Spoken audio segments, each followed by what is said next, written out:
This is the full in-depth review of the brand new TAYLORMADE M3 irons.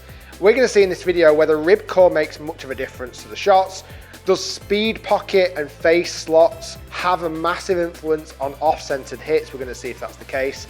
And what I've done with this test, I've taken them through its paces on GC Quad with Pro V1s. And not only that, I've taken these golf clubs out on the golf course with me in a real game situation to give you the most information possible about these irons. I'm then going to answer your questions and finally give these clubs my full conclusion.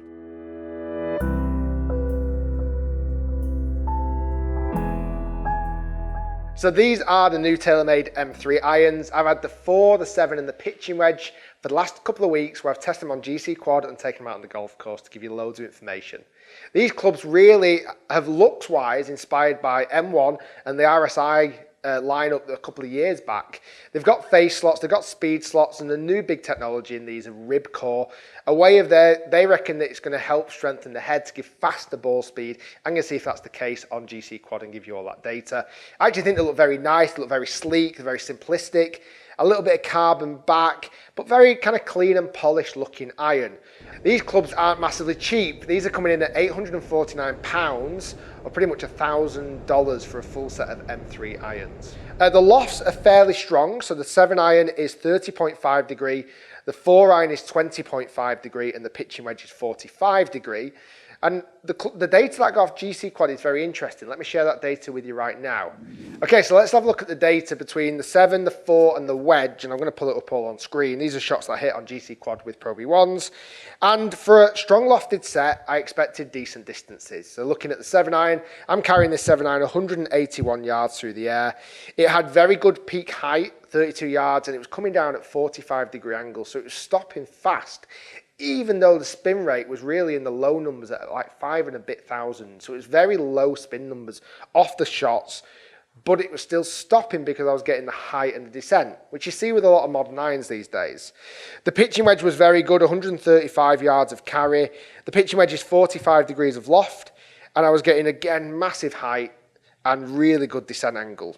The pitching wedge and the 7 iron didn't massively find any trouble with. I didn't massively hit off-centered to see that much effect that rib core could have, or face slots or speed slots. For me, they were good performing irons and I had no problems. It was really when I started to get into the 4 iron, I started to see a few more problems, because if I'm honest, I actually just struggled to strike this 4 iron. Even though it's not a super bladed club, it's still got plenty of cavity, but I was really struggling to get any distance and really any good shots out of it at all. So for me, I was carrying this M3 4 iron, which is 20.5 degrees. I was only actually carrying it 201 yards, which is really low for me. I mean, that's a short carry distance on average there. The big thing I was finding with the 4 iron, even when I was hitting off the toe, high toe just seemed weak. High toe shots just seemed like it had no punch, it had no power. But then another shot I hit with the 4 iron, the second shot, I absolutely flushed it perfect. It was outstanding. But I just found high off the face, I wasn't really getting any huge distances. The other thing to notice is the gapping I was experiencing with the irons. Now, the 201 yard carry distance with the 4 iron probably wasn't really true reflective of how really it would have carried if I was hitting it well. But I'm taking those numbers into account. I'm seeing quite a big gap emerging from the 7 iron down to the pitching wedge. So if we look at the 7 at 181 carry and the pitching wedge being 135 carry, there's a substantial gap there to fill with just the 8 iron and the 9 iron. Now, I've not got those clubs to hand, but I'm seeing those clubs needing to be kind of 16 odd yard separation to fill that gap accordingly. On the other end of the spectrum, I think if I was flushing that 4 iron, the gapping would have probably ran quite true, maybe 10, 12 yards between each club. So just a side note, and this might have had a small influence, the shafts aren't my normal X100s. They are a little bit softer than the X100s, and I was finding when I was hitting them hard, the toe down was going a little bit extreme. So that might have had an influence on the turf interaction when I was hitting in the bay on those 4 iron shots. So overall, I didn't fully find, when I was testing it inside, that I was testing the rib core at all. I didn't see any massive improvements of ball speed. I wasn't seeing huge improvements of distance. I would see the distance for me expected from the loft I was hitting. Nice feel, nice sound, not a massive issue. I just really struggled with that 4 iron. Okay, so took it out on the golf course at West Lancs and I really just played with the irons. I hit 4-iron off the first tee. The first swing of the day was a really weak one and actually caught it very high toe. Now, from what I saw on inside testing, I expected that ball to not really travel very far. So I just left that one and I hit another shot. And the second shot, I absolutely flushed it straight in the middle, and the flight of it was exceptional. Probably the best 4-iron I'd hit in any of the testing so far.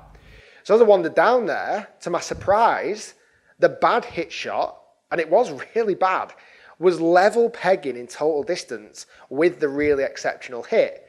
Now, where that landed is going to be debatable and how much forward roll one of them had compared to another. But at the end of the day, those two golf balls were side by side, which really shocked me. And it was a huge shock. I then hit some shots into the green. I had to hit a little delicate 7-iron. I hit one out the rough and I hit one from the middle of the fairway. And I had no real problems with the flights at all. They were strong flights. I liked the sound. I liked the feel. The stopping power on the greens was really good as well. And then moving on to the next hole, I hit 4 irons off the tee again. Absolutely bulleted them. And then it was like suddenly this light bulb moment was like, okay, you can make this 4-iron work.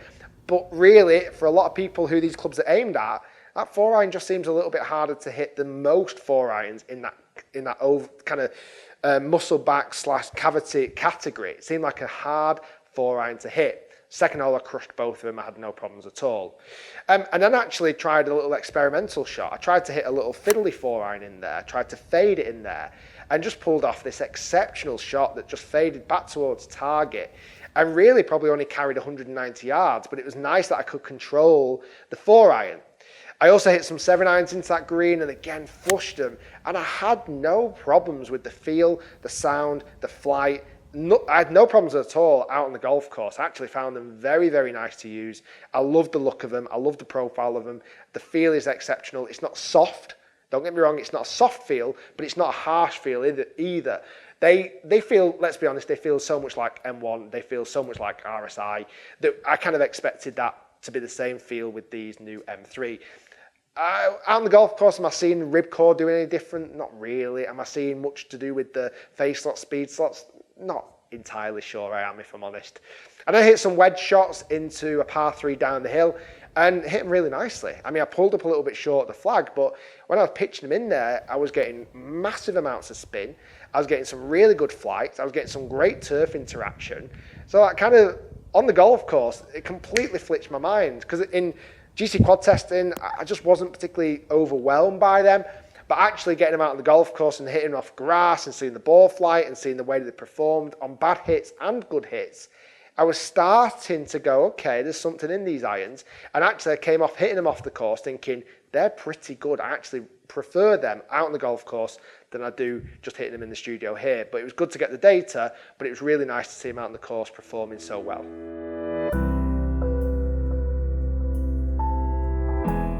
So your question's coming in, and there was a hot topic one really.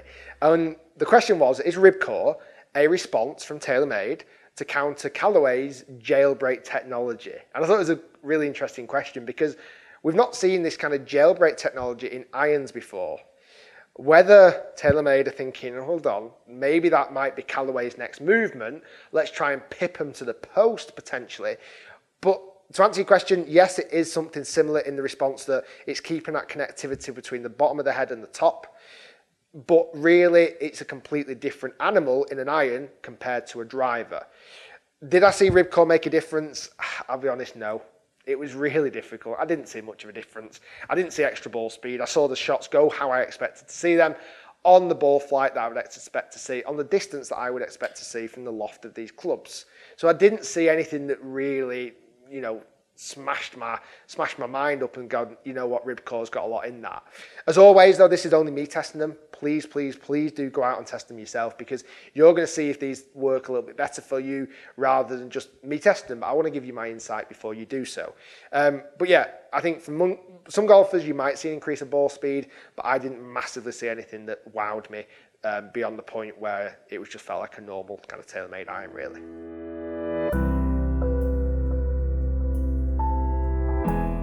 Okay, so the conclusion part, and the question is, would these go into my bag? That's kind of where we always start with this conversation.